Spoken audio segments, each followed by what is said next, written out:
How to add GIF in Canva.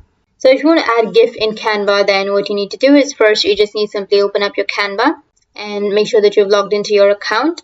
Now before that, you need to just go with a website where you find your GIFs, or you can just simply go with your Google, and here you can simply search for GIFs and you will find all of the GIFs right here.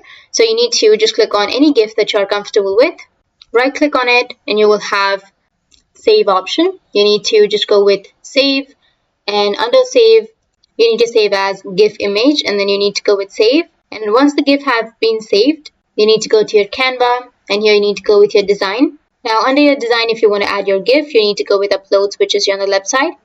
From the upload, you need to go with upload an image or video, and here you need to select the GIF that you've just downloaded. And here you will have your GIF. Wait for it to load.